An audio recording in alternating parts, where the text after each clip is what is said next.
Welcome to episode 122 of Hustle and Pro. I'm your host, Kelly Walker. I'm excited to bring you the story of Frisco's own and Rick Reedy High School's own Jordan Viars. So let's start with the big stuff. First, I want to say to the audience, Jordan graduated from high school, so Reedy High School here in Frisco, May, just a few months back, May of 2021. And on July 12th, he was the 84th pick in the MLB draft. So that's pretty big stuff. That's not something you hear every day. So my first question is, have you settled into this idea yet? Or is it all still feeling surreal? Or where are you now that we're a few weeks and, several weeks now past that draft date?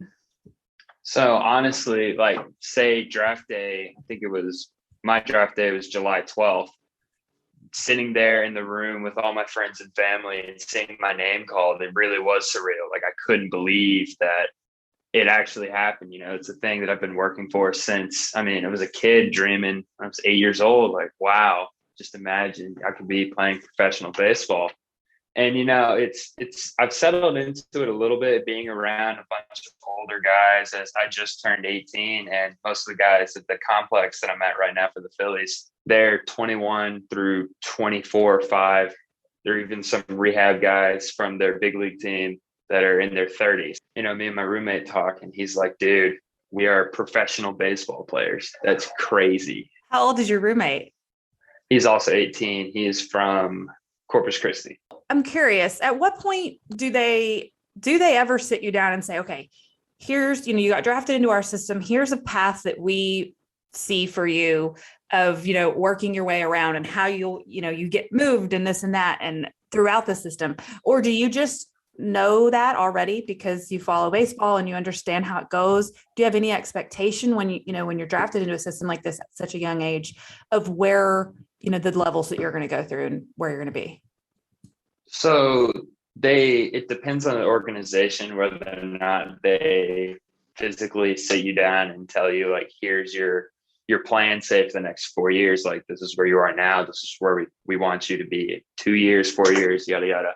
They haven't done that with me. They really take their time to develop their high school guys. So I may be a little longer in the system than, say, a couple of the college guys that were in my draft class, since they're older, they're more developed. And especially the pitchers, for example, they get pushed through the system very, very fast because we need pitchers. Yes, exactly. Everybody always needs to pull a pitcher up because there's never enough. It's never deep enough bench for pitchers, right?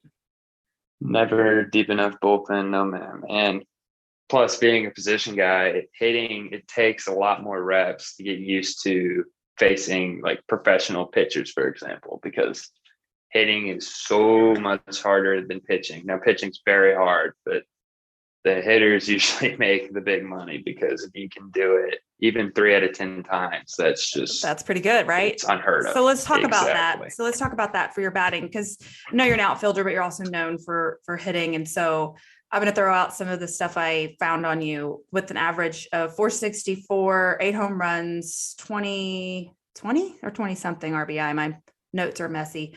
And a 1.626 OPS, which is amazing, right? So I'm curious though, as you adjust to this new life with these new group of guys around you and new stats and new, all these, the different level of play, do you lean on any of that old stuff now? Or is it all behind you? What can I do going forward? Well, I don't physically lean on it, say oh, I've done this before, I can do it again, purely because it's a different type of competition. Now, it's always a very good idea to go back on your highlights and see, I was scrolling through my photos today, showing one of the clubhouse guys, because, we were talking about playing in high school, and I was seeing all the videos I had that my parents took during my at-bats, because I like to watch them pick apart what went wrong or what went well. And I was just scrolling through most of the home run videos I had. It makes you feel good. It gives you a little bit of confidence. That's a huge part of being able to hit, or even just to play any sport. You can't, step on a field and have any sort of doubt whatsoever if you want to be at the highest level. And that's my goal. So might as well start now. Yeah. So you use those successes to like study and motivate you to, well, really with confidence to know that you have the chops to make it to the next level then. Or just to know that this is where I came from. So it's not like it just disappears, because it can feel like that sometimes when you're hitting. I mean, one day you're barreling every single baseball, and the next it's like you have a hole in your bat, and it's very like it's tough, but yeah, it's frustrating. part of it. Well, it's because you get so many at bats, and like you said, the expectation is get 3 out of 10 good ones, and you're doing well. So that means you're failing or you're messing up quite a bit when your goal is to be a good hitter. So it's hard. You have to understand that and have the right mindset going in so that you don't feel defeated every time you're at bat. Baseball is a game of failure. It's a saying as old as the sport, but it's true. I want to talk about your kind of your path and this jump you made. So you were 17 and then you turned 18 right after when you got drafted. So you're a 6'4", 215-pound outfielder. Obviously, this is a unique path on how you got to the pro level, getting drafted directly from high school.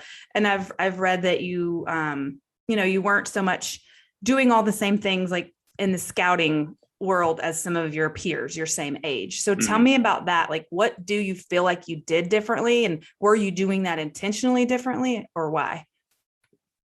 So I was blessed to have a summer ball coach that had played professional ball previously and even done some professional scouting for a big league club, and he knew what he was doing, and he advised my dad, who also had some experience on the scouting side, but with college guys, as he used to coach a summer team too.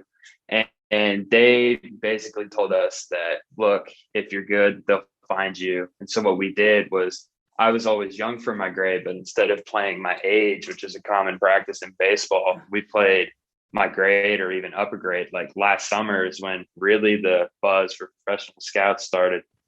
I was playing with guys that were 19 years old and I was 16. And these guys are impact players at, say, Arkansas or at San Jac, it's a junior college, or OSU, getting playing time as a freshman. I mean, big schools in the baseball world. And I was on the field with them 2 to maybe 3 years younger. And that's what I did. I challenged myself. I struggled. I struggled a lot. I got to the point where I could help the team as much as I can. And you just continue to build on that. And then all of a sudden I'm playing on a team with all these guys that, if you're in the baseball world, you know their names and you know that they're getting a lot of buzz from pro scouts. And here I am with them. I've literally had scouts tell me that the first time they saw me playing, it was a Blue Jays scout team. It was full of the high school prospects, and we played the best JUCOs, the junior colleges around. And they told me, they'd see me hitting and they'd be like, who the heck is this guy? Like, I've never heard of him. And then follow immediately. They were at all the high school games. We'll be right back to the show after a quick break from our sponsors. Aussie Rules Football is here in the North Dallas area. And did you know we have our very own team, the North Texas Devils? It's a fun, action-packed game, and they're looking for supporters and fans and even athletes. Go check them out on social media. You can find them at NTX Devils. Learn about footy and support our local team at NTX Devils on social.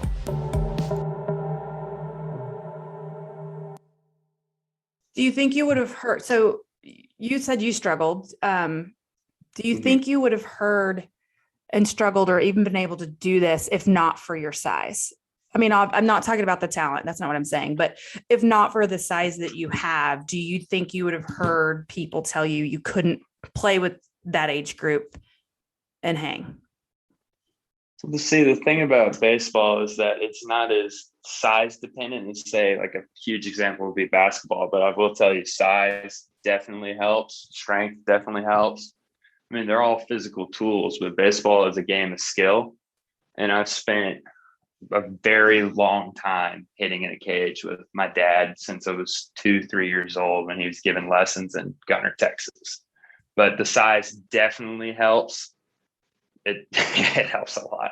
Yeah. So You always played baseball then, but Mhm. did you also play other sports too?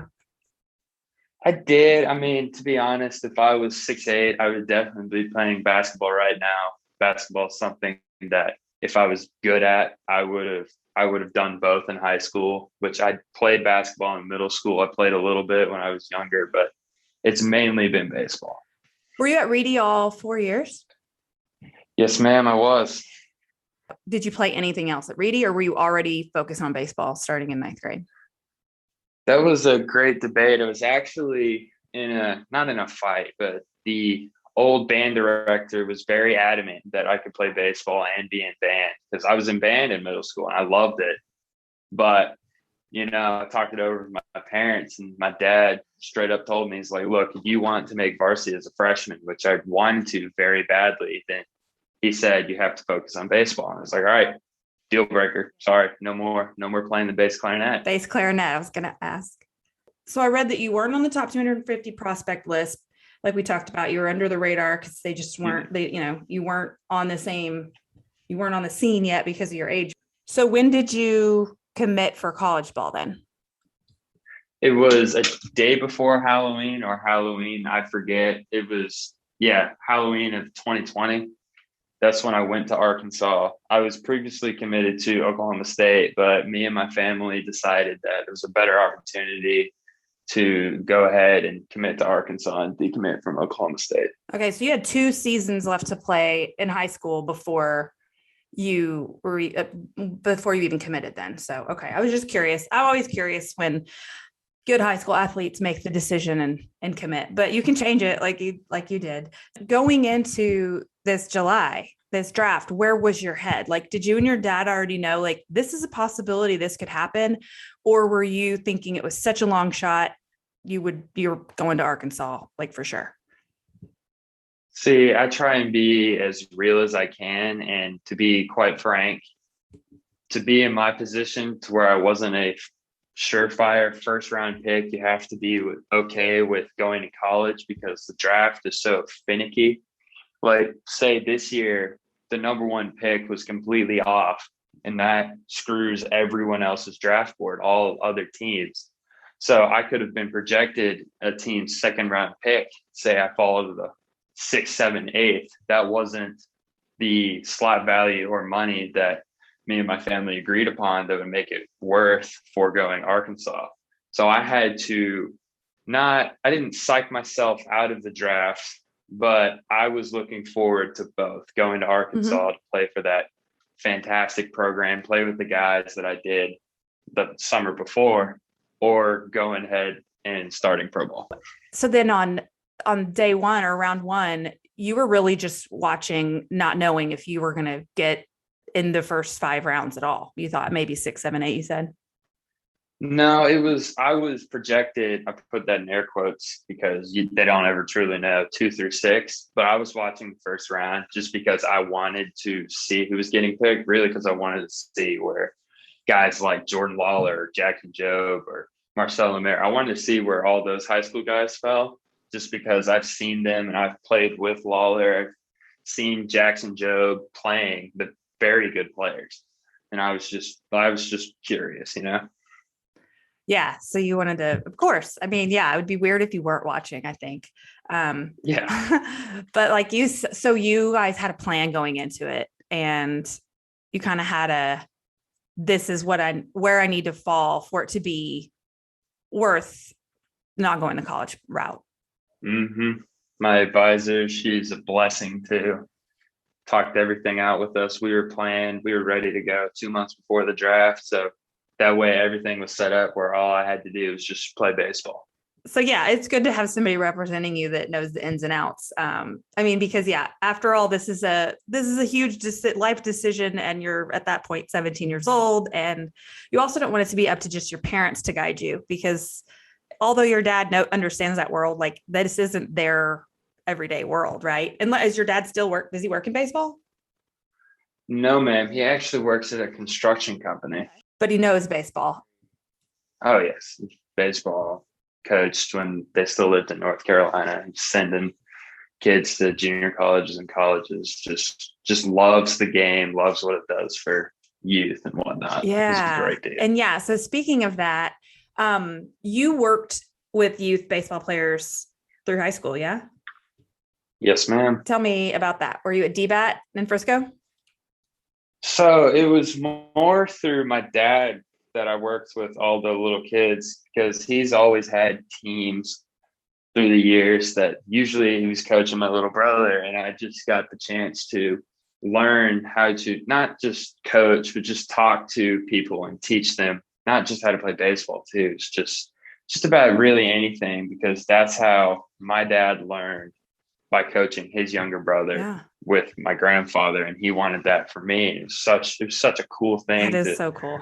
kind of watch these kids grow up. And he started having it's funny, he has this 2-team system now. It's 13U baseball, and he's basically managing teams. I think it's hilarious. But we would go to DBAT every night. That's because that was their Monday night hitting. Usually we used to have a Bible study group that would hit, say, 8 to 9, and their practice would be 7 to 8. So what I would end up doing is I would show up, say at 7:15 after they're done warming up, and just hang around, toss to them, feed the machine, just to be around them. I might coach first base on the weekends just to help them. It's just a fun time. My dad coached me also. And while you were talking, I'm thinking, my little guy, I think he's at 11U, maybe 12U. I don't know right now what they're about to start. I lose track sometimes on when we move up. But so Coach Cox's son worked with him to teach him how to pitch because he wasn't a pitcher. But I said, you can learn if you want. And so I was asking around, and he was willing to, go out and help him. And then his travel team catcher would come out sometimes and help explain to Jack a couple more nuances. Like, it was really cool to see the catcher that just came because they're like friends to come like teach Jack some like pick off move nuances and just to help a younger kid learn some more about baseball. I love it. I think it's great. It's the best way for both parties to learn about the game, because something I picked up from my mom, who's an educator, it's you don't truly learn something until you're able to teach it to somebody else. I mean, that's a study trick I would use when I was in middle school. Say algebra, for example, because you take that as an 8th grader, and it's a 9th grade class. It was a hard class. Yeah. And I would just teach my friends, and they would teach me. You just go back and forth, and that's how it works with baseball too. I mean, it's fun. Really enjoy it. You learn a lot about just not just baseball, but yourself too, how you go about things and how to explain stuff to people who don't think like you. I'm curious, hearing you say that and your mom being an educator, what is life if after baseball, or if not baseball down the road? Like, what would you be doing? My mom's made it very, very clear that I will get a college education. Now, depending on when that will be, no idea. But she said I could be 45 and she'd make me go and sit in classes in person at a university. Good for her. So I'm going to get a degree. Honestly, if I played long enough to where my name was enough credibility, I'd like to say open a performance center or just coach teams, just to be around the game a little more. I might take like a hiatus. I don't know. It's too far in advance. Right. Like you're like only right 18.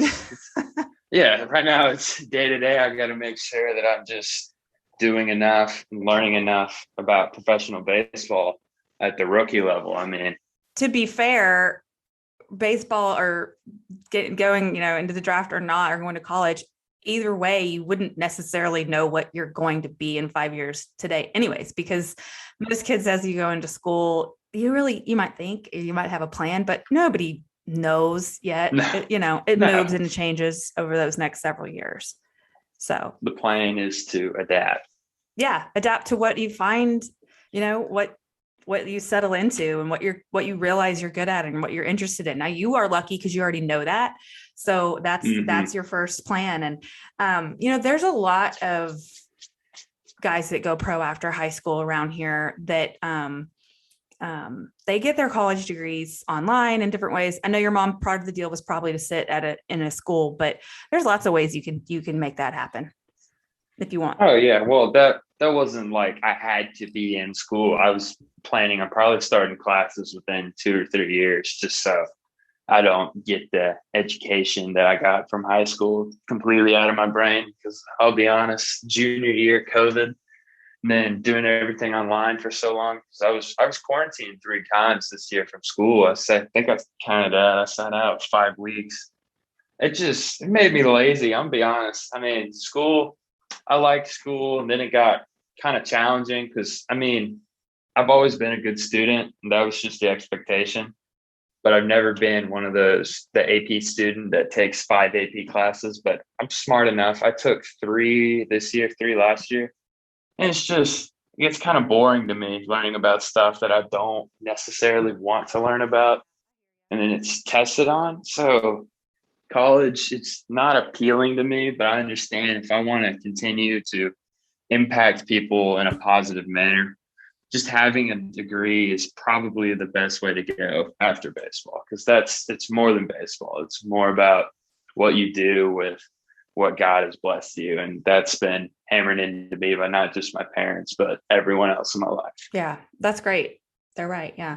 Okay. One last question I'm curious about. So when people talk about you, or maybe you talk this way about you, that you're solid and steady, and that's kind of your personality on the field or on the team. So then like, who are the guys and the players that you look up to? Like, what kind of players do you see, wanting to be like?